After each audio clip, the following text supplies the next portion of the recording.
Reason क्या है test conduct करने का और आगे आपको फ्यूचर में क्या अपॉर्चुनिटीज़ मिलने वाली हैं और क्या फैसिलिटीज़ आपको मिलने वाली हैं, right? That would be life changing code for you all अगर आप अच्छे मार्क्स ले लेते हैं। ठीक है, देखो रीज़न बड़ा होना चाहिए। अगर आप अच्छे मार्क्स ले लेते हैं, यू नो अबाउट इट कि it can bring a great change in your life. एक अपॉर्चुनिटी आप लोग को मिल रही है, बट ये अपॉर्चुनिटी को आप कैसे अवेल करेंगे जब आप सिंसियर होंगे।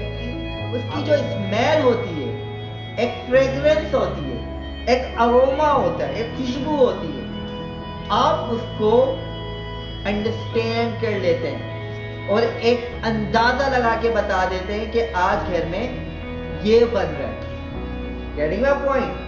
कैसे उस खुशबू से जो आपके माइंड में बसी हुई होती है। Assalamu alaikum to all of you who are sitting here and who are watching me right now on this video.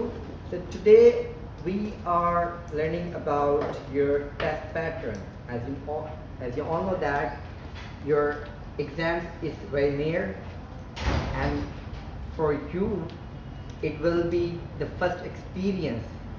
All right? So no problem, don't worry about anything. In today's class we will discuss about your test pattern.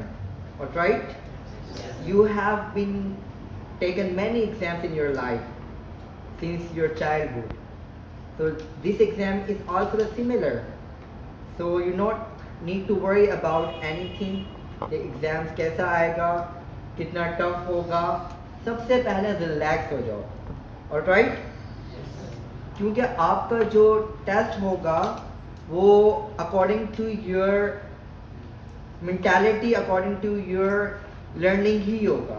ठीक है, तो आप सब clear कर सकते हैं। सबसे पहले ये बात अपने माइंड में बिठा लें आप लोग कि आपका टेस्ट है, आप सब क्लियर कर सकते हैं, लेकिन वो कब होगा जब हमें आइडिया होगा, एक नॉलेज होगी कि ये किस तरह से होगा। ठीक है, आपको कहीं जाना हो किसी जगह पर, तो सबसे पहले आपको क्या मालूम होना चाहिए? उस जगह का एड्रेस आपको पता होता है तो आप पहुंच ही जाते हैं, चल के पहुंच जाते हैं या गाड़ी के थ्रू पहुंच जाते हैं। टेस्ट का पैटर्न भी इसी तरह होता है। When you know about the test pattern, somehow आप कुछ ना कुछ करके टेस्ट कर ही लेते हैं, वो आपके लिए न्यू नहीं होता। ऑलराइट? तो तमाम स्टूडेंट्स जो एग्जाम से अपेयर हो रहे हैं, तो it's my opinion to all of you, take a breath and don't need to worry about it. ठीक है, तो सबसे पहले IEC institute of emerging technology, right, ये जो आपका टेस्ट कंडक्ट कर रही है, आपको ऑलरेडी पता होगा कि किस तरह से, क्यों, रीज़न क्या है टेस्ट कंडक्ट करने का और आगे आपको फ्यूचर में क्या अपॉर्चुनिटीज़ मिलने वाली हैं और क्या फैसिलिटीज़ आपको मिलने वाली हैं, right? That would be life changing code for you all अगर आप अच्छे मार्क्स ले लेते हैं। ठीक है, देखो रीज़न बड़ा होना चाहिए। अगर आप अच्छे मार्क्स ले लेते हैं, यू नो अबाउट इट कि it can bring a great change in your life. एक अपॉर्चुनिटी आप लोग को मिल रही है, बट ये अपॉर्चुनिटी को आप कैसे अवेल करेंगे जब आप सिंसियर होंगे। आप जब टाइम पास करने के लिए चलो टेस्ट क्लियर हो गया तो हो गया, नहीं हुआ तो नहीं हुआ, ये वाली थॉट अपने माइंड के अंदर से निकाल दें। somehow you have to clear your exam, आज नहीं तो फिर कभी नहीं। ओके? आज नहीं तो फिर कभी नहीं, राइट? तो आपको पता है कि आपके जो टेस्ट है वो 2 सब्जेक्ट्स को कवर कर रहा है। द फर्स्ट वन आप लोग ऑलरेडी इसकी प्रिपरेशन कर चुके हैं, द लॉजिकल थिंकिंग। सबसे पहले आपको अपना क्लियर करना है माइंड कि ना फिजिक्स है, ना केमिस्ट्री है, राइट, ना उर्दू है। ठीक है, तो आप मुझे 2 चीज़ों पर ही रहना है। लॉजिकल थिंकिंग की आपकी क्लासेस हो चुकी हैं, आपने बहुत अच्छे प्रिपरेशन कर चुके हैं, बट नाउ अब जो बारी है वो इंग्लिश की प्रिपरेशन की बारी है। ठीक है, क्लियर? ओके। अच्छा, इंग्लिश में से पेपर आ रहा है, पहले तो एक जनरल हम बता रहे हैं ना कि भाई इंग्लिश में से आप लोग का पेपर आना है, आप लोग को मालूम हो गया। लेकिन अब देखें इसको थोड़ा सा और कस्टमाइज कर लेते हैं। अब इंग्लिश के अंदर हमारे पास 4 स्किल्स होती हैं, reading, listening, writing and speaking, right? But आप लोगों के लिए एक अच्छी खबर ये है, ना आपको स्पीकिंग का टेस्ट देना है, ना ही आपको राइटिंग का टेस्ट देना है, और यही सबसे मुश्किल होते हैं, राइट? एक स्पीकिंग का, एक राइटिंग का, दोनों प्रोडक्शन है ना आपकी। जो लिसनिंग है और रीडिंग है ये सबसे आसान होते हैं। रीडिंग एंड लिसनिंग बहुत ही इजीएस्ट है अकॉर्डिंग टू मी, क्योंकि इसके अंदर you will have time to think about it, right? Speaking के अंदर you have to speak on the spot. As far as writing is concerned, you have to write, और फिर check होता है, फिर स्पेलिंग मिस्टेक्स होती हैं, बहुत सारी चीज़ें का इशू होता है। लेकिन आप लोगों के लिए अच्छी खबर ये है कि आपका जो टेस्ट हो रहा है वो जस्ट 2 स्किल्स का हो रहा है, एक लिसनिंग का हो रहा है और एक रीडिंग का हो रहा है, दैट्स इट, और कुछ भी नहीं है, ठीक है? क्लियर? अब लिसनिंग और रीडिंग, अब ये जनरल वर्ड है। आप सोच रहे होंगे भाई रीडिंग का टेस्ट है, ऐसा ना हो हमसे रीडिंग जोर जोर से पढ़वाएं वहां पे, राइट? ऐसा नहीं होना। तो यहां से भी आप लोग की जान छुट गई, आपको कोई नहीं सुनने वाला, और राइट? लिसनिंग के अंदर आपको ये लग रहा होगा कोई आपको आप किसी को सुनेंगे, फिर वो आपसे पूछेगा बताओ मैंने क्या बोला, मुझे बोल के बताओ। ऐसा भी नहीं है, आपसे कोई कुछ नहीं पूछने वाला फिजिकली। तो ये सबसे अच्छी अपॉर्चुनिटी है आप लोगों के लिए, क्लियर? बल्कि आप जो टेस्ट आ रहा है वो आ रहा है reading comprehension and listening comprehension, right? Listening comprehension and reading comprehension. अब बात करते हैं कि भाई रीडिंग कॉम्प्रीहेंशन क्या होता है। रीडिंग कॉम्प्रीहेंशन एक न्यू वर्ड कि रीडिंग कॉम्प्रीहेंशन क्या है, तो इसको हम आसान अल्फाजों में समझते हैं। कुछ लोग 9 मैट्रिक पढ़ रहे हों, पढ़ चुके हों, और कुछ स्टूडेंट्स 7-8 क्लासेस के अंदर पढ़ चुके हों। कॉम्प्रीहेंशन का मतलब क्या होता है? इसका मतलब होता है कि आप किसी चीज को समझें, अंडरस्टैंड करें। कॉम्प्रीहेंशन मीन्स यहां लिखा है रीडिंग कॉम्प्रीहेंशन। रीडिंग कॉम्प्रीहेंशन का मतलब होता है, कॉम्प्रीहेंशन का मतलब होता है कि समझ जाना। हाउ? हम इसकी एग्जाम्पल्स कुछ लेते हैं। आप लोग घर पे जाते हैं और घर पे कुछ खाना बना हुआ होता है। सम टाइम आप घर में इंटर होते हैं और अम्मी को कहते हैं क्या आज आप बिरयानी बना रही हैं, या आज आप कोई ऐसा सालन बना रही हैं जो 100% राइट होता है। क्यों? आपने सालन भी नहीं देखा होता, लेकिन उसकी जो स्मेल होती है, एक फ्रेग्रेंस होती है, एक अरोमा होता है, एक खुशबू होती है, आप उसको अंडरस्टैंड कर लेते हैं और एक अंदाजा लगा के बता देते हैं कि आज घर में ये बन रहा है। Getting my point? कैसे? उस खुशबू से जो आपके माइंड में बसी हुई होती है। क्लियर? रीडिंग कॉम्प्रीहेंशन भी इसी तरह होता है। एग्जाम के अंदर वो आपको एक पैराग्राफ देता है, कॉम्प्रीहेंशन एक पैसेज देता है। Passage, paragraph. पैराग्राफ का मतलब क्या होता है कि इंग्लिश के 10 से 12 लाइनें वो आपको दी हुई होती हैं, लिखी हुई। आप इंग्लिश के चैप्टर्स पढ़ते हैं और आप देखते हैं कि चैप्टर के अंदर paragraph, first paragraph, second paragraph, third paragraph करके दिए हुए होते हैं। क्लियर? उसको हम पैराग्राफ भी कहते हैं और हम पैसेज भी कह सकते हैं और कॉम्प्रीहेंशन भी कह सकते हैं। Is it clear? एग्जाम में आप भी कैसे आएगा? अब बात ये करते हैं, आपको समझ आ गया? और मैं आपको क्लियर करता हूं कि रीडिंग कॉम्प्रीहेंशन बेसिकली होता क्या है। यहाँ एक डेफिनेशन लिखी हुई है, reading comprehension is the ability to read text, process it and understand its meaning. यानी रीडिंग कॉम्प्रीहेंशन के अंदर आपके पास एक टेक्स्ट दिया हुआ होगा, टेक्स्ट के अंदर एक पैराग्राफ या 2 पैराग्राफ या 3 पैराग्राफ दिए होंगे। वो एक भी 1 पैराग्राफ भी हो सकता है, it can be 2 and it can be 3 and sometime it can be 4, we are not sure about it, ठीक है? बट अब ये क्या कह रहा है कि कॉम्प्रीहेंशन बेसिकली है क्या? Ability to read text. यानी एबिलिटी किसे कहते हैं? आपके अंदर खूबी होना किसी टेक्स्ट को रीड करने की। सबसे पहले आपको रीडिंग करना आनी चाहिए, आपको रीड करना आना चाहिए। अगर आपको रीड करना ही नहीं आएगा तो आप उसको समझ ही नहीं सकेंगे। Getting my point? मैं कहता हूं कि यहाँ पे एक किताब लिखी हुई है, इसको पढ़ो। आप कहोगे मुझे तो पढ़ना ही नहीं आता। जब आपको पढ़ना ही नहीं आता तो आप समझ भी नहीं सकते।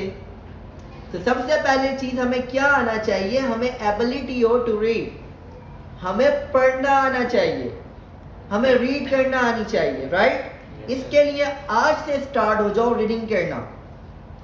क्लियर? कोई भी टेक्स्ट उठाओ, कोई भी आर्टिकल उठाओ, इंटरनेट पे जाओ, कोई भी मैगजीन, कोई भी बुक उठाओ, उसका टेक्स्ट पढ़ो। पहले पढ़ो 2 दफा, सिर्फ पढ़ो। प्रैक्टिस का तरीका बताओ, जस्ट पढ़ो, समझो नहीं। तीसरी दफा फिर पढ़ो, फिर नहीं समझो। जब 4th दफा पढ़ो तो थोड़ा सा समझो, फिर 5वीं दफा पढ़ो, उसको और थोड़ा सा समझो। देन एक क्रिटिकल थिंकिंग डेवलप होना शुरू हो जाएगी आप लोगों के अंदर कि टेक्स्ट को पढ़ते कैसे हैं और समझते कैसे हैं। कॉम्प्रीहेंशन का मतलब क्या होता है? एबिलिटी टू रीड, ठीक है? सेकंड मतलब क्या होता है? And understand its meaning. यानी जो टेक्स्ट आपको दिया हुआ है, आपको उसके मीनिंग समझने। वर्ड इसको क्या कहते हैं? White board. इस पे क्या काम होता है? लिखना, right? What is this? It is projector, it is screen. क्या काम होता है इसका? डिस्प्ले देता है ताकि ज्यादा क्राउड देख सके। आपको सिर्फ एक चीज को देखकर मीनिंग समझ आ रहा है ना? प्रोजेक्टर देखते हो, डायरेक्ट माइंड के अंदर आ जाता है कि ये हमें शो करवाता है बड़ी स्क्रीन पे चीजें।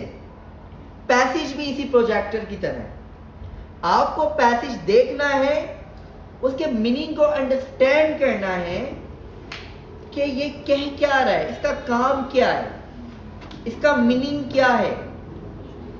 Getting my point? Is it clear? और क्या कहता है ये? Word reading, being able to decode the symbol on the page, and language comprehension, being able to understand the meaning of the words and sentences। और जो words दिए हुए हैं वहां पर और जो sentences दिए हुए हैं, उनका way of language आपको समझ आना चाहिए कि बात वो किस चीज की कह रहा है, कौन से जमाने की कह रहा है। either it's talking about the past or present or future।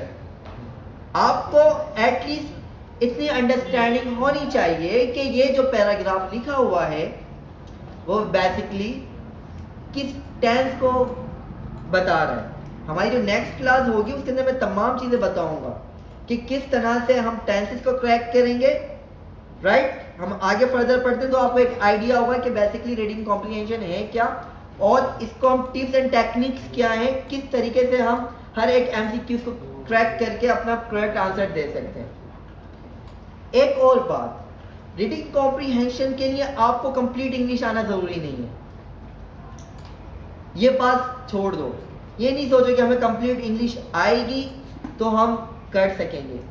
अगर पूरे एक पैराग्राफ के अंदर अगर 1-2 मतलब भी वर्ड के आ जाए ना तो आप उसके मीनिंग को समझ सकोगे उसको। क्लियर? तो ये बहुत आसान है, सिर्फ ये माइंड के अंदर रखो, आगे मजीद ये और आसान होता चला जाएगा, राइट? समझ आया Yes, sir. कि रीडिंग कॉम्प्रीहेंशन है क्या basically? Reading comprehension it's an ability to understand the meaning of the whole text और उन सेंटेंसेस को, उन विकैबुलरी को अंडरस्टैंड करना कि वो किस सेंस के अंदर बात कह रहे हैं. Reading comprehension it's like the projector. Alright, फिर भी अगर if anybody has confusion I will clear later. Alright, अब देखो टेस्ट किस तरीके से होगा. यहां देखो एक थोड़ा सा ब्लर हो रहा है, लेकिन जस्ट एक एग्जांपल है. ये जो पीपीटी है आप सबको शेयर कर दी जाएगी, ठीक है? तो आप घर पे रिलैक्स होकर अपने स्मार्टफोन्स के अंदर, अपने लैपटॉप और कंप्यूटर्स के अंदर स्टडी कर सकते हैं. रीडिंग कॉम्प्रीहेंशन इस तरह से. अब ये देखो कि टेस्ट में किस तरीके से आएगा. अब देखो उन्होंने एक पैराग्राफ दिया हुआ है, राइट? कितने लाइनों का? 10 से 20 लाइनों का पैराग्राफ दिया हुआ है और नीचे इन्होंने सवाल दिए हुए. यानी आप जब टेस्ट के अंदर रीडिंग कॉम्प्रीहेंशन का सेक्शन आएगा, उसके अंदर एक पैराग्राफ आपको प्रोवाइड करा हुआ होगा, नीचे क्वेश्चंस दिए हुए होंगे और क्वेश्चंस बताऊं क्या होंगे? बहुत ही आसान होंगे. वो यही पूछ रहे होंगे कि ये बताएं कि ऊपर ये बात कौन कह रहा है, नीचे ये बात कहाँ हो रही है, क्या ये बात ऊपर पैराग्राफ में हो रही है? जब आपने अच्छे से पैराग्राफ को अंडरस्टैंड करा हुआ होगा, समझा हुआ होगा, आप इजीली उसको आंसर करते चले जाएंगे. ठीक है? किस तरह से? आपको पैराग्राफ दिया हुआ होगा, इस तरह से रीडिंग कॉम्प्रीहेंशन टेस्ट के अंदर जो रीडिंग कॉम्प्रीहेंशन का सेक्शन आएगा, आपको पूरा रीड करना होगा. पहले आप उसको रीड कर लेंगे, फिर उसके बाद क्वेश्चंस दिए हुए होंगे. फॉर एग्जांपल एक इन्होंने वो दिया हुआ है, पैसेज दिया हुआ है और बात हो रही है अबाउट कोरोना वायरस. ठीक है? अब when did it come? Corona virus कब आया था? 2020 और 2019? कोविड-19, राइट? एक पैराग्राफ आता है that the COVID-19 has demolished the economic of the Pakistan, not just the Pakistan but all over the world. Now everywhere the business sector and different private and government sectors are facing problem. COVID-19 has taken many lives. COVID-19 has been a bad impact on the poor people. The people are deprived of the basic needs just because of the COVID-19, right? अब एक ये paragraph है. अब नीचे लिखा हुआ है when did COVID-19 come? Which sector it has been demolished, right? अब आपने ऊपर पढ़ा हुआ होगा, आप क्या करेंगे? सवाल को देखेंगे, देन पैराग्राफ को देखेंगे और आपको खुद पता चलना शुरू हो जाएगा कि ये सवाल का जवाब इस लाइन के अंदर है. इस क्वेश्चन का जो आंसर है वो सेकंड लाइन के अंदर है. Getting my point class? ठीक है? अब इसके टिप्स एंड ट्रिक्स होती हैं कि कैसे हमें कैच करना है कि किस सवाल का जवाब किस में, राइट? तो we will look after later on it. पहले हम जस्ट इसका एक पैटर्न समझ रहे हैं ताकि जब आपको पता होगा कि रास्ता क्या है आप चल सकेंगे उसके ऊपर. ठीक है? तो फर्स्ट सेक्शन किस में से होगा? Reading comprehension. इसको पैसेज भी कहते हैं. इसका मतलब क्या होता है कि नीचे आपको क्वेश्चंस दिए हुए होते हैं और ऊपर पैराग्राफ दिए हुए होता है. आपको क्या करना होता है? उस पैराग्राफ को रीड करना होता है, उसके मीनिंग को अंडरस्टैंड करना होता है और नीचे से आपको क्वेश्चन पढ़ के उसके आंसर्स देने होते हैं. That's simple. ऑलराइट? ओके, ठीक है. Now we have learned about what is reading comprehension. Okay? Now we have know about that how it will come in our exam day. Clear? Okay, अब जो बात है उस पर आते हैं जो बहुत बहुत इम्पोर्टेंट है, वो है स्ट्रैटेजी, राइट? कि रीडिंग कॉम्प्रीहेंशन भी समझ आ गया, लेकिन भाई जब टेस्ट पे हम बैठ रहे हैं तो क्या स्ट्रैटेजीज हमको अपनानी है, क्या चीज़ें इम्पॉर्टेंट है, क्या वो हम अगर उस पर काम करें तो हम अपनी रीडिंग कॉम्प्रीहेंशन को बेहतर बना सकते हैं, राइट? तो सबसे पहले हमारे पास आता है improve your vocabulary. Improve your vocabulary, अगर आपकी वोकैबुलरी अच्छी है, what does vocabulary mean by the way? Words meaning, right? कि भाई लैपटॉप है, यानी कुछ ऐसे मीनिंग्स होते हैं जिनकी इंग्लिश हमें नहीं आती, अगर आती है तो हम और बेहतर तरीके से उस एक वोकैबुलरी की हेल्प से पूरे टेंस को समझ सकते हैं, पूरे सेंटेंस को समझ सकते हैं, राइट? तो फर्स्ट टिप क्या है कि आप लोगों की वोकैबुलरी अच्छी होनी चाहिए। आप लोग आज जाएं, डिफरेंट पैसेज उठाएं, तो उन डिक्शनरी साथ लेकर बैठें और उन वर्ड्स को निकाल कर उनके मीनिंग सर्च करें, right? Second thing, come up with question about a text you are reading. यानी आप जो टेक्स्ट पढ़ रहे हैं, आपको जो पैसेज टेक्स्ट के अंदर उन्होंने दिया हुआ है, उसके क्वेश्चंस खुद से भी बनाएं। क्लियर? यानी एक टेक्स्ट आपको दिया हुआ है, प्रोडक्ट करें, असम्पशंस लेकर आए कि ये जो जवाब आ रहा है, अगर इसका ये सवाल हो तो इसका ये आंसर हो सकता है।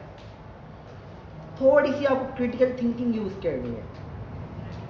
रीडिंग कॉम्प्रीहेंशन को सबसे अच्छा जो वे आउट है सॉल्व करने का, वो क्रिटिकल थिंकिंग है कि अगर आप क्रिटिकली थोड़ा समझ कर, जल्दबाजी नहीं करके उसको रिस्पॉन्ड करते हैं, तो आप अच्छे से आंसर दे सकते हैं। क्लियर? रीडिंग कॉम्प्रीहेंशन जो दी हुई होती है ना, वो बेसिकली आपकी इंग्लिश रीडिंग चेक कर रहा होता है, और जो सामने वाला टेस्ट देता है वो बहुत चालाक होता है, वो ऐसे घुमा फिरा के दे रहा होता है कि बंदा कंफ्यूज हो जाए। वो आपको कंफ्यूज करेंगे टेस्ट में, लेकिन अगर आप इन स्ट्रैटेजीज को, इन टिप्स एंड ट्रिक्स के साथ जाएंगे तो आप फिर कंफ्यूज नहीं होंगे। आप उनकी हर एक चाल को कैच कर सकते हैं, पकड़ सकते हैं। तो वो बहुत तेज होते हैं, वो बहुत क्रिटिकल थिंकर होते हैं, वो बहुत टेक्स्ट देते हैं कि बंदा घूम जाए, बोले यार ये बात तो यहाँ हुई भी, सवाल में तो हुई भी नहीं है। अब बताता हूँ कि वो क्या चीज़ करते हैं जिससे आप कंफ्यूज हो जाते हैं, ठीक है? यूज कॉन्टेक्ट क्लोज, जो क्लूज दिए हुए होते हैं उन्होंने, ठीक है? क्लूज कहते हैं कि उन्होंने निशानियां दी हुई होती हैं उस टेक्स्ट के अंदर ही। जवाब, जो सवाल होता है उसी के अंदर जवाब छुपा हुआ होता है। आपको उन क्लूज को रेक्टिफाई करना है, आइडेंटिफाई करना है कि हाँ अगर ये चीज़ है तो, फॉर एग्जाम्पल आप इस रूम में आते हैं पहली दफ़ा, ठीक है? एक जो यहाँ पे बुक्स के जो क्या कहते हैं हम, शेल्फ है, आप उसको देखते हैं और आप माइंड में आइडिया लगा लेते हैं कि ये लाइब्रेरी हो सकती है। कैसे? आपको एक क्लू मिल जाता है, आपको एक क्लू मिल जाता है जिसके जरिए आप पूरी सिचुएशन को बता देते हैं, ठीक है? इसी तरह पैसेज के अंदर आपको एक क्लू मिल जाए ना, आप पूरे पैसेज को समझ जाते हैं। एक आपको जस्ट हिंट मिल जाए, ठीक है? तो आपको हिंट मालूम करना आना चाहिए सबसे पहले, right? Third thing, look for the main idea. Main idea क्या होता है कि जो पैसेज है वो किस बारे में, पहली लाइन से ही पढ़ के आपको अंदाजा हो जाएगा कि जो पैसेज दिया हुआ है, जो रीडिंग कॉम्प्रीहेंशन दी हुई है, जो पैराग्राफ दिया हुआ है, वो किस बारे में दिया हुआ है। अगर आप उसका मेन आइडिया पकड़ लेते हैं तो आपको क्वेश्चंस को अंडरस्टैंड करने में आसानी हो जाती है, ठीक है? क्लियर? फॉर एग्जाम्पल किसी ने कहा सुफ़ा। सुफ़ा के मतलब क्या होते हैं? दर्सगा। आप मुझे सुफ़ा का मतलब पता चल गया और आपको समझ आ गया यहाँ कोई मदरसा होगा, यहाँ मदरसे में स्टूडेंट्स पढ़ते होंगे, स्टूडेंट्स कुरान पाक की तालीम हासिल करते हैं, स्टूडेंट्स दीनी तालीम हासिल करते हैं, राइट। सिर्फ एक वर्ड से ये क्या कहलाया, ये मेन आइडिया कहलाया। इसी तरह पैसेज जो आपको दिया हुआ होता है उसके अंदर एक मेन आइडिया दिया हुआ होता है, जो अगर आप समझ जाते हैं तो आपको पूरा टेक्स्ट समझ आ जाता है कि इसमें बात किस हवाले से हो रही है। क्लियर? तो सबसे पहले आपको जब पैसेज मिले, जब एक टेक्स्ट मिले, तो आपको क्या करना है, इसका मेन आइडिया ढूंढना है कि ये है किस हवाले से, किस बारे में ये पूरा टेक्स्ट दिया हुआ है, किस टॉपिक्स पे रिलेटेड ये टेक्स्ट दिया हुआ है। क्लियर? ठीक है। फिर इसके बाद है write a summary of what you read. इसको स्किप कर दें क्योंकि आपको समरी नहीं लिखनी होगी। Break up reading into small sections, यानी जो आपको पैसेज दिया हुआ है, जो टेक्स्ट दिया हुआ है, अब आपको क्या करना है, उसकी जो इंफॉर्मेशन उसको ब्रेक करना है, उसको तोड़ना है, छोटी छोटी चंक्स के अंदर उसकी इंफॉर्मेशन को समझना है। जाहिर सी बात है 20-25 लाइनें एक साथ तो नहीं समझ सकते, 3 लाइनें समझ ली, थोड़ी सी इंफॉर्मेशन यहाँ से समझ ली, थोड़े से सेंटेंस यहाँ से समझ लिए। जब थोड़े चंक समझोगे तुम्हें पूरा समझ आ जाएगा टेक्स्ट। तो क्या करना है, जब टेक्स्ट आपके पास आए तो थोड़ी थोड़ी इंफॉर्मेशन को डिवाइड कर दो पूरे सेक्शन को। क्लियर? जब उसको डिवाइड कर देंगे तो आप इजीली उसको अंडरस्टैंड कर सकेंगे, फिर आपका फोकस स्पेसिफाइड हो जाएगा। पहले तो आपको पूरा जूम करना होता है ना, लेकिन जब आप जूम इन करेंगे तो आप ज़्यादा बेहतर तरीके से समझेंगे। इसकी हम मिसाल ऐसे देते हैं, हम एक पिक्चर देखते हैं, पिक्चर के अंदर हमें पूरी चीज़ें नज़र आ रही होती हैं, हम जब इसको जूम इन करते हैं, राइट, फिर हम उसको जूम आउट करते हैं, वो फिर क्या होता है, एक स्पेसिफिक हमें जो चीज़ देखना चाहते हैं वो हमें नज़र आ रही होती है। इसी तरह जब आपको पूरा पैसेज मिले तो चंक्स के अंदर इंफॉर्मेशन को फोकस करके पढ़ना शुरू करो। जब फोकस करके पढ़ोगे तो आप कंप्लीट टेक्स्ट को समझ सकोगे और जो क्वेश्चंस होंगे उनके आंसर्स अच्छे से दे सकोगे। क्लियर? Yes sir. फिर उसके बाद हमारे पास आ जाता है पैस योरसेल्फ। खुद को देखो, अब टाइम मैनेजमेंट का भी ख्याल रखना होता है कि कितना टाइम दिया हुआ है आपके टेस्ट के अंदर, आपको कितने देर तक करना है। 1 घंटे का भी हो सकता है, 1.5 घंटे का भी हो सकता है, अकॉर्डिंग टू योर टाइम। ऐसा नहीं हो कि एक ही क्वेश्चन के ऊपर पूरा वक्त जाया कर दो। ठीक है? टाइम मैनेजमेंट का ख्याल रखना है लाजमी टेस्ट के दौरान। वो कैसे होगा कि पहले प्रैक्टिस करनी है, पैसेज उठाओ, डाउनलोड करो और बैठ के करना शुरू हो जाओ। फिर देखो कि इसके आंसर्स क्या आ रहे हैं, अगर गलत आ रहे हैं तो क्यों आ रहे हैं। ठीक है? ये भी देखो कि सही आंसर ये है तो क्यों है। इससे क्या होगा, एक लर्निंग डेवलप होगी आप लोगों के अंदर। आप अंडरस्टैंड कर सकेंगे कि हाँ मैंने यहाँ मिस्टेक ये की थी, अब मुझे टेस्ट में मिस्टेक नहीं करनी। Practice max perfect. प्रैक्टिस के बिना जाओगे, मेरी बातें सुन के बस चले जाओगे, वीडियो देख के चले जाओगे, नहीं कर पाओगे। प्रैक्टिस करो, बैठ जाओ, प्रैक्टिस करो, आई गारंटी कि आप लोग पास कर लोगे। ठीक है? कल हम इसकी प्रैक्टिस करेंगे। कल मैं आपको हैंड आउट शेयर करूंगा यहाँ पर, और तमाम स्टूडेंट बैठ के मैं एक टाइम आपको दूंगा कि आधे घंटे के अंदर मुझे पैसेज करके दो, आप लोग को करके देना है। ठीक है? हम 3-4 प्रैक्टिस टेस्ट यहाँ बैठ के करेंगे, रीडिंग के भी और लिसनिंग के भी, आने वाली क्लासेस के अंदर। अच्छा, अब स्ट्रैटेजीज तो हमें पता चल गई। एक जनरल स्ट्रैटेजीज हमें मालूम हो गई कि हमें वोकैबुलरी डेवलप करनी चाहिए, हमें मेन आइडिया का मालूम होना चाहिए पैसेज का जो टेक्स्ट दिया हुआ हो, हमें चंक्स के अंदर इंफॉर्मेशन को देखकर फिर क्वेश्चन पढ़ के उसका आंसर देना चाहिए। ये चीज़ें समझ आ गई। लेकिन आप फॉर एग्जाम्पल, मैं कहता हूँ बिरयानी बनाओ, आपने किताब पढ़ ली, पहले ये करना है, पहले फिर ये करना है, सब कुछ करना है, लेकिन आपके पास सामान कुछ नहीं है, ना चावल है, ना मसाला है, ना गोश्त है, बिरयानी बनेगी? नहीं बनेंगे। आपको ये मालूम होना चाहिए बिरयानी चावल क्या होता है, मसाला क्या होता है, टमाटर क्या होते हैं। Getting the point.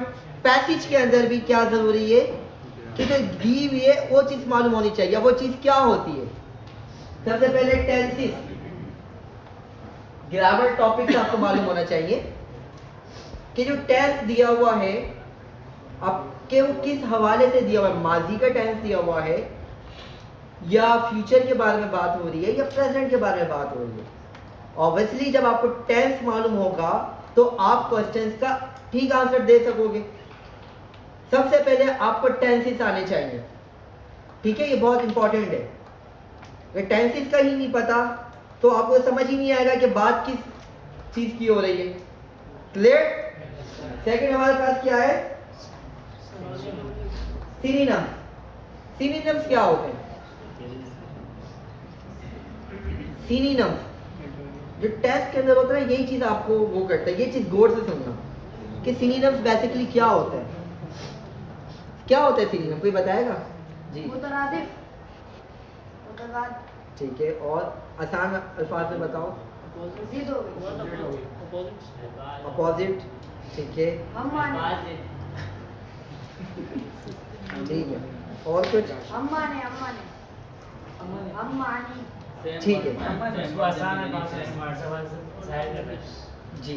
देखिए सिनोनिम्स हम किसे कहते हैं कि एक वर्ड का सिमिलर मीनिंग, ठीक है, एक वर्ड का सिमिलर मीनिंग। हाँ, यानी इस लाइब्रेरी में आने का ये रास्ता भी है, वो रास्ता भी है। यहाँ से आओ, वहां से आओ, कहाँ जाओगे? लाइब्रेरी के अंदर आ जाओगे, ठीक है। अब क्या होता है कि वो आपको चेक करता है, सवाल में दूसरा वर्ड दे देता है और पैसेज में दूसरा वर्ड दे देता है। आप कंफ्यूज हो जाते हो, यार वहां तो ये बात की हुई है और ये वर्ड आया, यहाँ तो ये वर्ड दिया हुआ है। तो कंफ्यूज नहीं होना, आपको सिनोनिम्स आने चाहिए, ठीक है। सिनोनिम्स कहते हैं एक ही वर्ड के सिमिलर वर्ड्स और मीनिंग सेम होता है, मीनिंग एक ही होता है, सिर्फ वर्ड्स की स्पेलिंग और प्रोनाउंसिएशन चेंज होती है, ठीक है। एंटीनिम्स क्या होते हैं?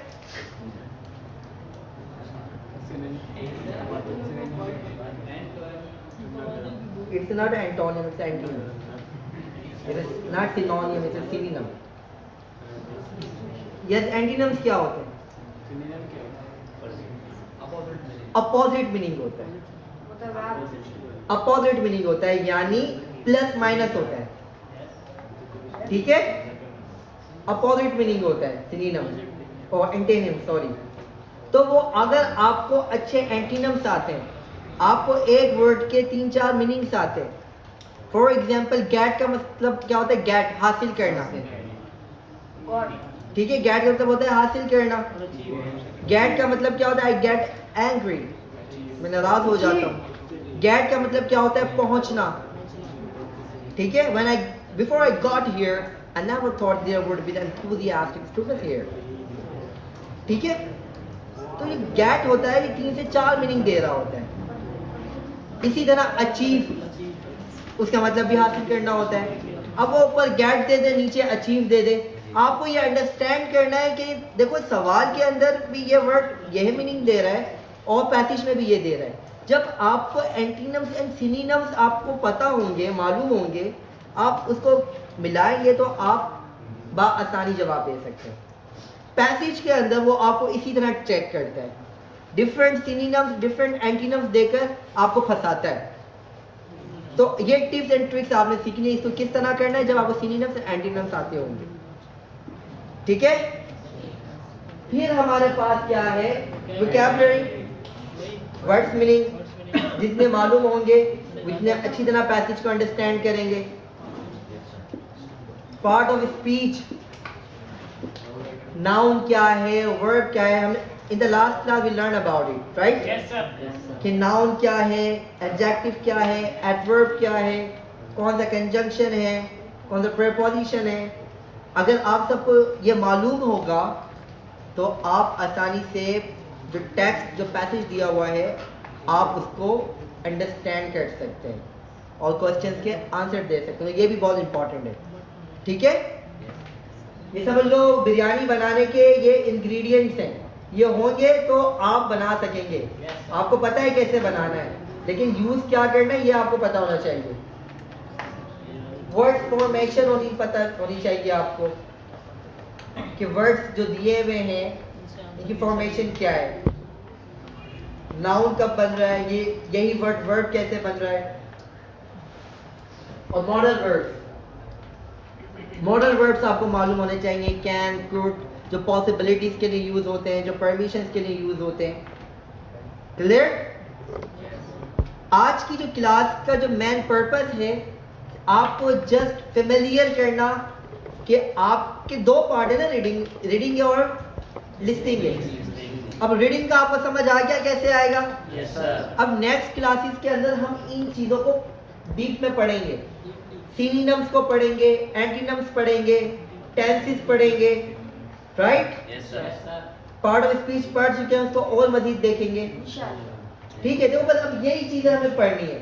आपको टेस्ट पैटर्न पता चल गया, जब हम ये चीजें पढ़ेंगे तो हम प्रैक्टिस अच्छी कर सकेंगे। Yes, sir. Clear? Yes, sir. अब टाइप्स ऑफ क्वेश्चंस जो होते हैं, ठीक है, पैसिव समझ आ गया, लेकिन वो क्या करता है कि वो टाइप्स ऑफ क्वेश्चंस डिफरेंट तरीके से देते हैं।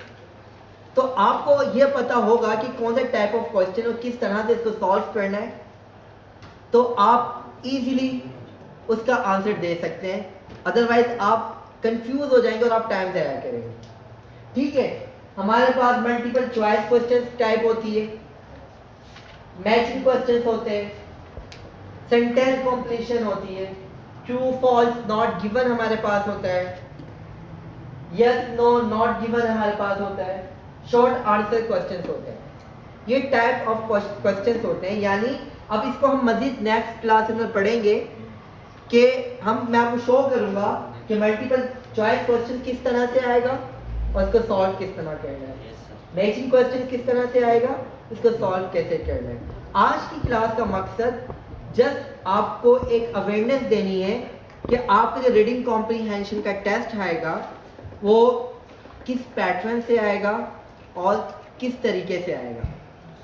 अब आप लोग का माइंड सेट हो चुका है, राइट? अब हमारा सिर्फ लिसनिंग रहता है, लिसनिंग कॉम्प्रीहेंशन, रीडिंग कॉम्प्रीहेंशन। अब हमें मालूम हो गया भाई इंग्लिश का टेस्ट आना है, रीडिंग कॉम्प्रीहेंशन आनी है, पैसेज आना है, ठीक है। अब हम प्रैक्टिस करेंगे, मजीद प्रैक्टिस करके क्या करेंगे, हम उसको इम्प्रूव करेंगे। बिरयानी जितनी दफ़ा बनाओगे, बाइक जितनी दफ़ा चलाओगे, सीख जाओगे। Clear Yes, sir. For everyone? Okay, जो स्टूडेंट्स वीडियो देख रहे हैं, I hope that you have got the answers of your questions, or still if anybody has any question, so you may ask your coordinators. I will share with them content, I will share with them some links from where you can get practice test in order to improve your reading comprehension. Alright? तो I hope कि ये video आप लोगों को बहुत अच्छे तरीके से समझ आई होगी। लेकिन अगर कुछ चीज़ें समझ नहीं आई तो इंटरनेट भरा पड़ा है और we have many sources from where we can learn. Alright, thank you.